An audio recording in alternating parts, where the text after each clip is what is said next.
नमस्कार दोस्तों, मैं शुभम आप सभी का स्वागत करता हूं। दोस्तों, कन्नू हमारे बीच नहीं रही। गोविंदा की बेटी बहुत ही बेहतरीन बाछी थी और शायद गंगा तीरी में उससे बेहतरीन बाछी हमने नहीं देखा है।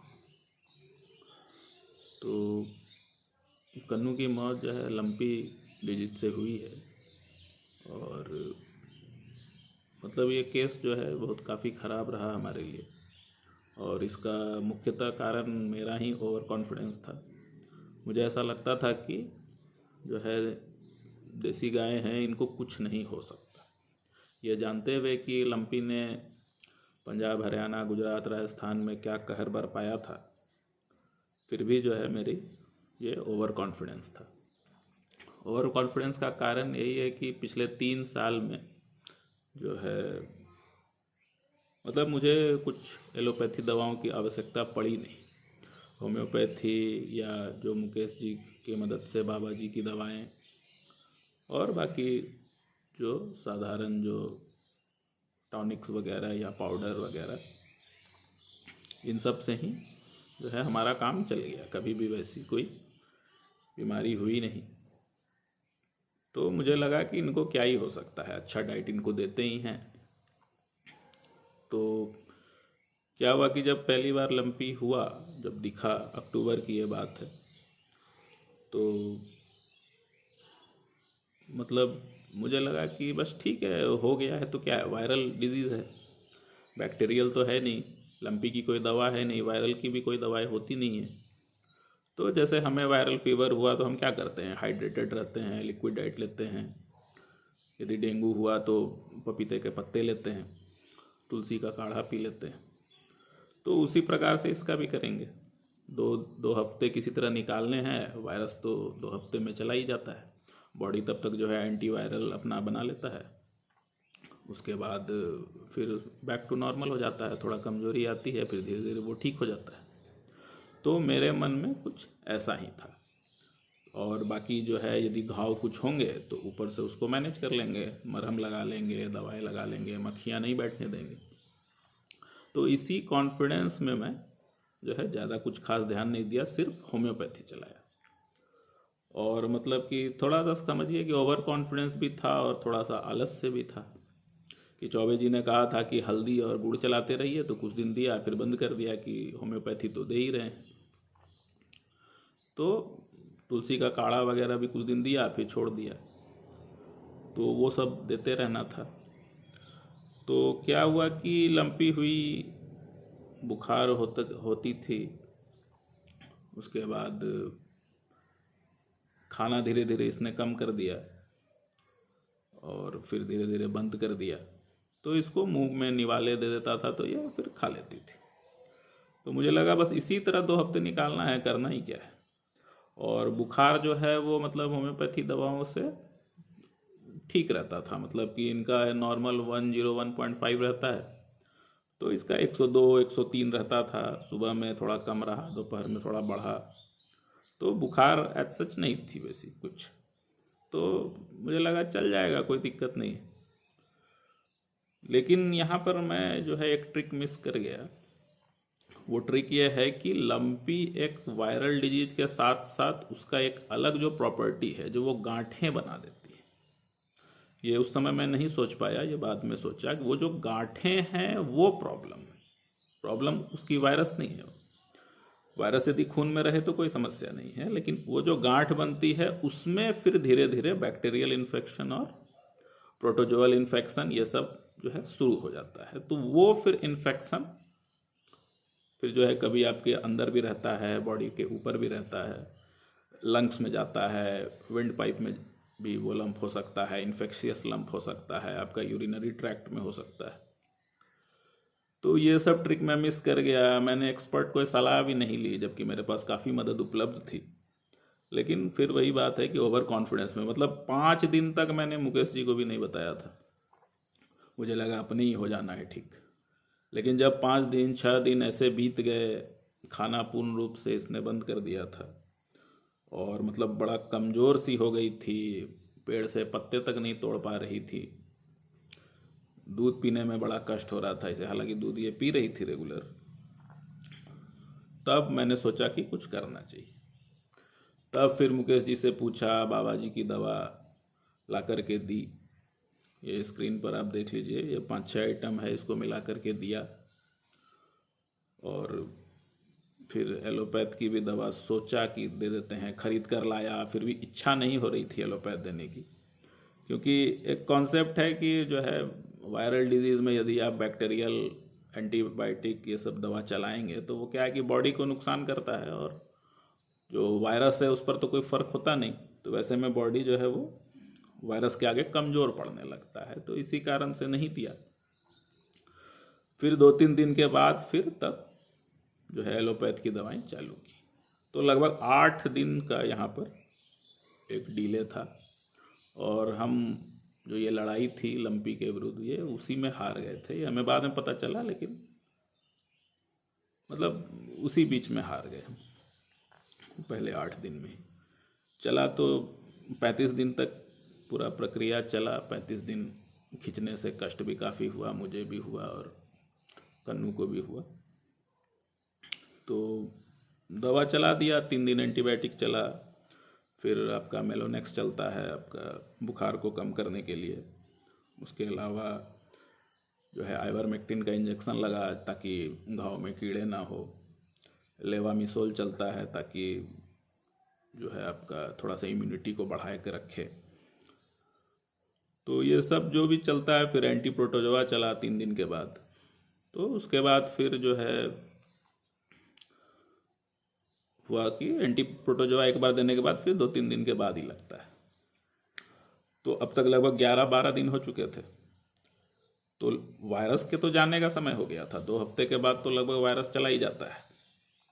लेकिन जो उसने जो पीछे लंप छोड़े और उसमें जो इन्फेक्शन पहले 8 दिन में हो गया, तो वो जो है उभर कर उसके बाद आया।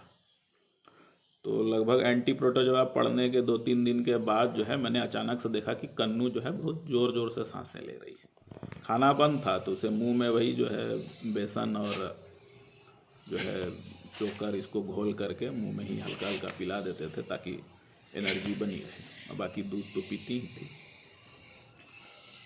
तो वो जो सांसें ले रही थी तेज़ तेज़, तो अब क्या करें। फिर जो है उसके लिए होम्योपैथी चलाया, उसके लिए और भी कुछ दवाएं दी, एनरोफ्लॉक्सासिन चला। लेकिन धीरे धीरे क्या है कि समस्या बहुत तेज़ी से खराब हुई। सांस तेज हुई, फिर अंदर से मवाद आने लगा, नाक से जो है आपका मवाद के साथ साथ खून भी आने लगा। तो स्थिति बहुत ज़्यादा गंभीर थी, मुंह से झाग आने लगा। तो ये सब मतलब कि काफ़ी मतलब एक मतलब डरावना जैसा था, आप वीडियो में देख रहे होंगे। तो मतलब कि फिर मेरठ यूनिवर्सिटी में ज्योति यादव के एक मित्र हैं, उनसे पूछा, वहाँ के जो एक्सपर्ट डॉक्टर्स हैं उनके सलाह में हम लोग आए। तो उन्होंने एक जो है फिर हार्ड एंटीबायोटिक चलाने के लिए कहा, एक्सेप्ट टैजो करके एक आता है, उसको 3 दिन दिया। तो 3 दिन देने के बाद थोड़ी राहत हुई, मतलब कि अंदर से जो मवाद आ रहा था वो थोड़ा कम हुआ। फिर धीरे धीरे क्या है कि सांस तो तेज ही रही।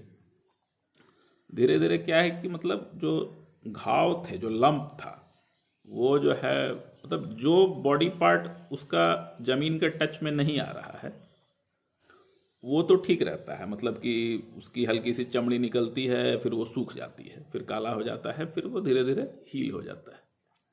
लेकिन समस्या वो है कि जो पेट के नीचे हैं, पिछली टांगों में हैं, पूँछ में हैं, ये सब जो लंप है ना, ये ज़मीन के रगड़ में आ कर के मतलब इमेच्योरली वो जो है मतलब कि उखड़ जाते हैं। और वो जब उखड़ता है तो अंदर में मवाद रहता है, कच्चा मतलब कि घाव होता है, फिर उस पर मक्खियाँ बैठती हैं। वही मतलब कि आगे चल के काफ़ी मतलब कष्ट दे गया। तो वो घाव जो है धीरे धीरे मतलब कि उखड़ना शुरू हुआ। लंप तो और फिर नहीं बन रहे थे, लेकिन काफ़ी चूँकि लेट हमने इलाज किया तो लंप ऑलरेडी काफ़ी बन चुके थे। तो वो घाव सब जो है मतलब कि फिर उखड़ना शुरू हुए। नाक में भी था उस तरह का घाव, वो भी उखड़ा, मतलब काफ़ी विभत्स हो गया था। उसमें पीपल के छाल के पाउडर कभी सोफ्रामाइसिन, कभी मतलब कई तरह की क्रीम, लेकिन इतनी संख्या में थी कि सब में हर बार लगा पाना संभव नहीं हो पा रहा था। तो एक अच्छे स्प्रे की आवश्यकता थी जो कि कीड़े ना होने दे और घाव को सुखाए भी।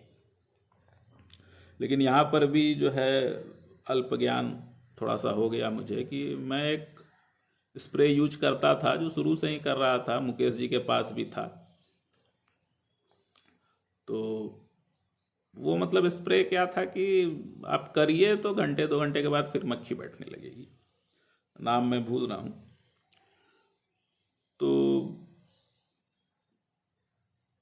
मतलब मुझे पता नहीं था और मैंने मतलब प्रयास भी नहीं किया और पता करने का कि ऐसा कोई स्प्रे आप बताइए जो कि कीड़े ही ना होने दे, और एक बार स्प्रे करें तो कम से कम एक दिन तो चले। तो वो स्प्रे कर करके मैं परेशान था, बार बार किया, 2 घंटे बाद फिर मक्खी बैठ रही है, फिर स्प्रे किया, स्प्रे ख़त्म ही हो गया, तो कितना क्या करूं। तो मतलब कि मक्खियों से भी मैं घाव को उतना बचा नहीं पाया, और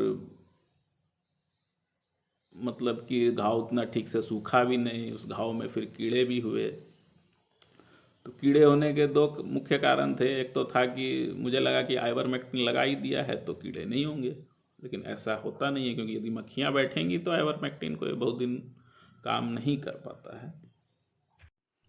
फिर भी मैं लगा हुआ था अपनी तरफ से, जो जो हो सकता था सब किया, जो है घाव भरने के लिए। फिर बाद में टिश्यू एड चला, बुखार कम करने के लिए मेलोनेक्स की जो बोलस है वो चलती रही, और एक उम्मीद रख करके कि कुछ भी हो, मतलब कि हमारा अपना जो काम है वो तो करना ही है। तो धीरे धीरे क्या है कि फिर घाव भरा, मतलब घाव काफ़ी विकृत हो गया था, लेकिन फिर भी जो है फिर काफ़ी तेज़ी से भर भी गया। और लगभग मतलब कि 20 दिन के बाद, मतलब जुगाली नहीं कर रही थी कन्नू, खा नहीं रही थी, केवल अनाज उसे दे रहे थे हम। तो 20 दिन के बाद मतलब कि उसने जुगाली चालू किया। तो जुगाली चालू करने का मतलब है कि अब उसका जो है हाजमा, पाचन मतलब रिकवर कर गई है वो काफ़ी हद तक। तो हरा चारा थोड़ा बहुत फिर खुद से खाने लगी, जो है बाकी ऐसे चारा तो नहीं उठा रही थी। तो फिर भी लेकिन जुगाली की जो भी चीज़ें खा रही थी, तो काफ़ी मतलब मुझे खुशी हुई, हमें लगा कि शायद हम सफल हो गए। तो 2-3 दिन ऐसे ही जुगाली किया, हरा चारा खाया, बाकी अनाज उसको मैं दे ही दे रहा था, थोड़ा बहुत मुंह में पिला दे रहा था। टॉनिक काफ़ी सारे चल रहे थे, दूध पी ले रही थी, तो दूध निकालना बंद ही कर दिया था गोविंदा का जो था सारा। तो हमें लग रहा था कि जो है ऊर्जा तो ठीक ठाक मिल ही रही है, जुगाली भी कर ही ली है, तो धीरे धीरे रिकवर कर जाएगी। इसमें अभी बस समस्या एक ही थी कि घाव थे काफ़ी, और सांस अभी भी तेज थी। तो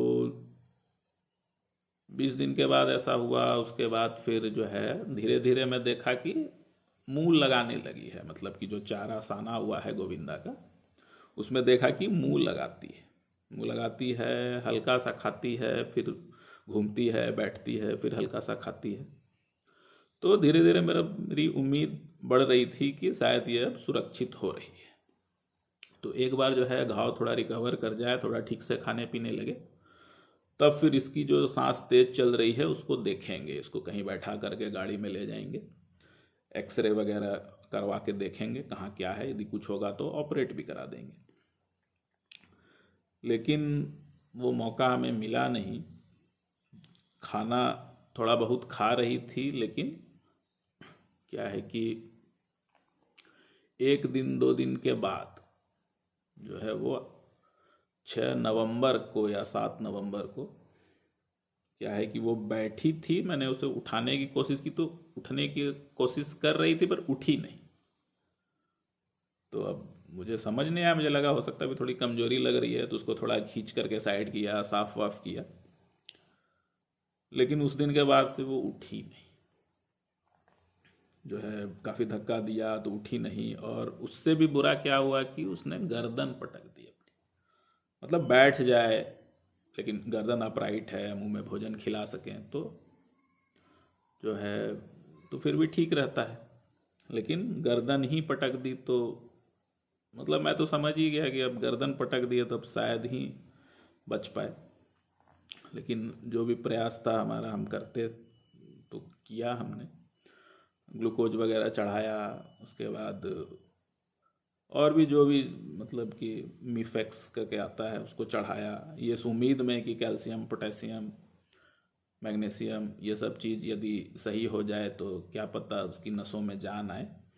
लेकिन ऐसा हुआ नहीं, कुछ भी दिया तो गर्दन उसकी सीधी नहीं हुई। तो इसी तरह 4 दिन जो है कन्नू पड़ी रही। जो है मुंह में उसको मैं सिरिंज से बेसन का घोल वगैरह सब दे देता था। मक्खियाँ काफ़ी परेशान करती थी, स्प्रे से हो नहीं पा रहा था। बोरा में ओढ़ा करके रखता था कि मक्खियाँ ना लगें, लेकिन थोड़ा बहुत पैर हिलाती थी तो जो है बोरा हटता था तो फिर मक्खियाँ उस परेशान करती थी। फिर से कीड़े हुए, तब मैंने मुकेश जी से पूछा कि क्या करें, ऐसा कोई स्प्रे जो है समझ ही नहीं आ रहा है। तब उन्होंने 2 स्प्रे का नाम बताया किसी से पूछ करके। तब तक उन्हें भी जानकारी नहीं थी, वो भी वही स्प्रे यूज करते थे जो कि उतना इफेक्टिव नहीं था। तो 2 स्प्रे है, आप लोग भी ध्यान रखिए, मोफोलॉक्स एक, और एक है आपका डी मैग। इंटास का आता है डी मैग और मोफोलॉक्स। ये मतलब ऐसे स्प्रे हैं कि यदि कीड़े हो भी गए हैं और आप यदि एक बार स्प्रे कर देंगे तो कीड़े भी मर जाएंगे और कम से कम दिन भर मक्खियाँ नहीं लगेंगी। ये मैंने मतलब कन्नू के डेथ के 1 दिन पहले ही इसका प्रयोग किया था, तो सुबह तक मतलब मैं देखा कि उस पर मक्खियाँ नहीं लग रही हैं और घाव मतलब कि एकदम सूखा सा लग रहा है। जबकि मैं चूँकि क्या था कि मैं चूँकि घाव का सही से जो है इंतजाम नहीं कर पाया था, तो इसी कारण क्या था कि रोज़ सुबह जब मैं उठता था तो देखता था कि उसके जो घाव हैं उसमें थोड़ा थोड़ा मवाद है। तो वो मवाद जो है वही कीड़ों का था कि कीड़े जो है उसके मांस को थोड़ा खा लेते थे और बदले में जो उनका बाई प्रोडक्ट है वो मवाद छोड़ जाते थे। तो जो घाव में यदि कीड़े नहीं है, सूखा हुआ है, तो उसमें मवाद बार बार नहीं बनेगा। एक बार साफ कर दिया तो मवाद फिर ख़त्म हो जाता है। तो मैंने देखा कि सुबह में मवाद बिल्कुल भी नहीं है, एकदम सूखा है, लग रहा है घाव खुला है लेकिन सूखा है। तब मुझे समझ आया कि शुरू से ही इस स्प्रे का हमें इस्तेमाल करना चाहिए था। हो सकता है कन्नू फिर भी ना बचती, लेकिन उसको जो इतना कष्ट हुआ, जो भयंकर घाव उसके शरीर पर रहे और उसमें मवाद रहा, मक्खियाँ लगी, वो शायद ना होता। तो 11 नवंबर की सुबह में मैंने रात में मतलब 10 नवंबर को रात में कन्नू को वही पानी वानी पिलाया था और जो है वही बेसन का और चोकर का घोल उसको मुंह में दिया था। और रात में मतलब कि कन्नू मुझे बार बार आवाज़ लगा रही थी। जनरली क्या होता था कि मैं जब उसके सामने नहीं हूँ और उसे पता है कि मैं घर पे हूँ तो आवाज़ लगाती है, लेकिन जैसे ही मैं उसके पास चला जाऊँगा तो आवाज़ नहीं लगाती है। लेकिन उस दिन मतलब कि जैसे ही मैं स्कूटर से आया तो आवाज़ से ही वो पहचान जाती थी, तो आवाज़ लगाई। लेटे में ही गर्दन गिरी हुई ही थी, तो मैं उसके पास गया तो 4 बार और आवाज़ लगाई।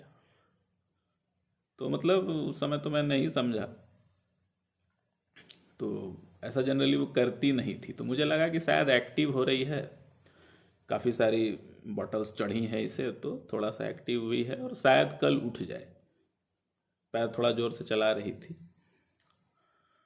तो लेकिन अगले दिन फिर सुबह जो है वो उसकी डेथ हो गई थी। डेथ क्या मतलब, पेट पूरा फूल गया था अफारे जैसा और बहुत धीमी सांस चल रही थी। मैंने डॉक्टर को बुलाया, डॉक्टर तुरंत आ भी गए। पेट में सिरिंज भी लगा दिया उन्होंने, गैस तो थी ही, निकल रही थी। लेकिन तब तक डॉक्टर ने कहा कि इसकी आँख में हरकत नहीं दिख रही है, सो मुझे लगता है नहीं रही। तो शायद 1 दिन पहले वो वही कह रही होगी, शायद उसे आभास हो गया होगा कि मैं अब नहीं रहूँगी, तो मेरे से काफ़ी मतलब कि जुड़ी हुई तो थी, मतलब जन्म से लेकर के मेरे सामने ही जन्म लिया, मेरे सामने ही 6 महीने बड़ा प्रेम से पाला उसे, सब कुछ तो मैं ही करता था, तो उसका समझ लीजिए कि सारा सर्वे सर्वा मैं ही था। तो मतलब कि जैसे ही मैं मतलब आता था तो उसे पता चल जाता था। और मौसी थी हमारी साथ में, उनका लड़का भी था।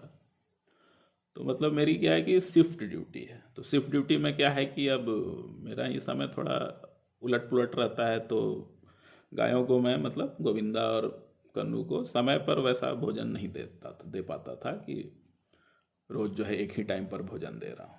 कभी नाइट शिफ्ट है, सुबह आया तो सुबह आया तो अब सो गया, 9 बजे दे रहा हूँ खाना, जो कि गलत है।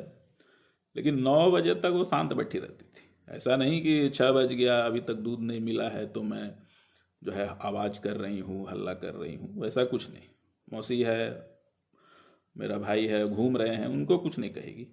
जैसे ही मैं उठा और एक झलक उसने देखा, उसके बाद इतना मतलब कि हल्ला करती थी, बार बार बोलेगी, मतलब मुझे बाल्टी लाने का भी समय नहीं देना चाहती थी।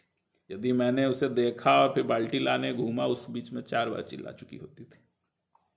तो मुझे गुस्सा भी आता था, कई बार मारता भी था मैं उसे जाके कि चुप रहो। तो मतलब ऐसा एक आत्मीयता बन गई थी, और फिर मेरे सामने पैदा हुई, बेटी जैसी रही, और सामने ही मतलब कि मर गई, और एक तरह का जिम्मेदार मैं ही हूँ। तो अब इसमें क्या है कि अब पहला केस था, काफ़ी सारी गलतियाँ अब हो गई, और हमने एक तरह से गंगा तीरी के एक हीरे को खो दिया। फिर गोविंदा की भी डेथ हो गई है, उसकी डेथ थैलेरिया से हो गई। तो मतलब ये लाइन अब हमारे पास नहीं रही, और बेहतरीन लाइन थी। मतलब कि कन्नू के आप थन भी देख सकते हैं, मतलब शायद थार पारकर गायों का ऐसा थन होता हो, गंगा तीरी में ऐसे थन हमने नहीं देखे कभी भी किसी भी बाछी के। और गोविंदा की लाइन तो बेहतरीन थी ही। तो ये कुल मिला के एक बहुत बड़ा ही लॉस है गंगा तीरी के लिए भी, हमारे लिए भी। और मेरे पास अभी वैसी गाय नहीं है। और तो मतलब मेरा जो भी विचार था अभी तक का कि मैं एलोपैथी यूज नहीं करूँगा, होम्योपैथी से कर लेंगे, आयुर्वेद से कर लेंगे, मतलब भरोसा है मुझे, एलोपैथ की शॉर्ट कमिंग्स को भी मैं समझता हूँ। लेकिन अब मतलब जो मेरे विचार हैं वो एक तरह से उनकी जड़ें हिल चुकी हैं। ये बहुत बड़ा लॉस है, और अभी तक मतलब मैं उबर नहीं पाया हूँ उस चीज़ से। तो इसीलिए वीडियो भी नहीं आ रही थी इतने दिन से। तब बाद में मैंने पूछा मेरठ यूनिवर्सिटी में जो दोस्त हैं कि ऐसा क्या हो गया कन्नू को कि ऑलमोस्ट रिकवर करते करते फिर वो बैठ गई और फिर वहाँ से रिकवर नहीं कर पाई। तो मुझे बताया गया, तब मुझे पता चला कि मैं जो हूँ पहले जो 8 दिन जो डिले किया, वहीं पर मतलब जंग जो है हम हार चुके थे। उन्होंने बताया कि मतलब लंपी जो है वो उसका जो वही जो गांठ है वो लंग्स में और यूटीआई मतलब ये सॉरी यूरिनरी ट्रैक्ट में जो है अटैक करता है। तो कन्नू का जो है वो लंग्स में अटैक कर गया।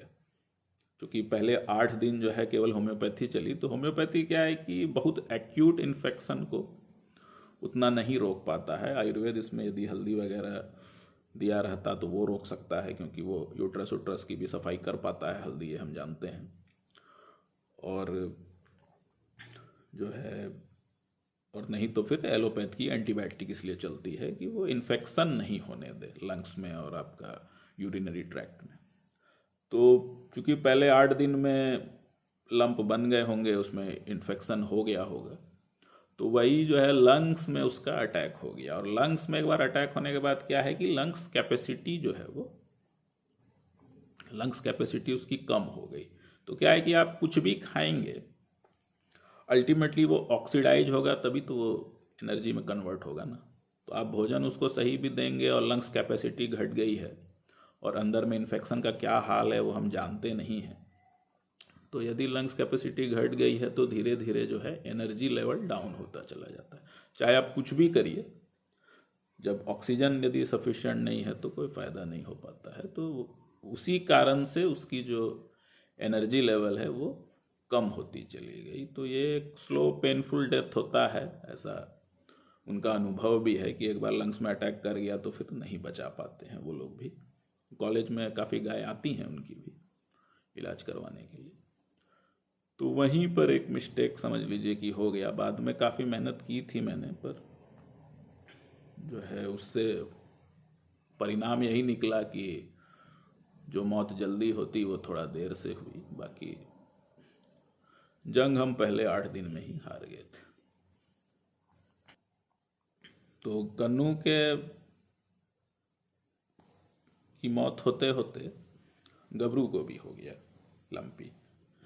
लेकिन गबरू में क्या है कि कन्नू की पूरे केस से जो भी मैंने सीखा वो सब उपयोग किया। तो 2 हफ्ते में वो रिकवर कर गया, ज़्यादा उसके शरीर पर लंप भी नहीं आए और अभी फिट है, कोई दिक्कत नहीं है। तो इससे और भी थोड़ा दुख होता है कि कन्नू के केस में भी यदि मैंने हेल्प ली होती, थोड़ा मैं डरा होता तो शायद हमारे बीच होती। तो गबरू का केस मैं बताऊंगा आपको डिटेल में, और एग्जैक्टली क्या क्या दवाएं चली। कन्नू में तो काफ़ी सारी चली चीज़ें, जिसमें से कुछ चीज़ें सही थी, कुछ गलत भी थी, लेकिन गबरू में सारी चीज़ें हमने सही चलाई, सब काम किया एज एक्सपेक्टेड, और जो है वो फिट भी है और ज़्यादा कोई उसको समस्या हुई नहीं, ज़्यादा लंप भी नहीं बने। तो एग्जैक्टली क्या क्या चीज़ें यूज की और वो मैं अगले वीडियो में आपके साथ साझा करूँगा। तो तब तक के लिए आज की वीडियो में इतना ही। तब तक के लिए जय गौ माता, जय गोपाल।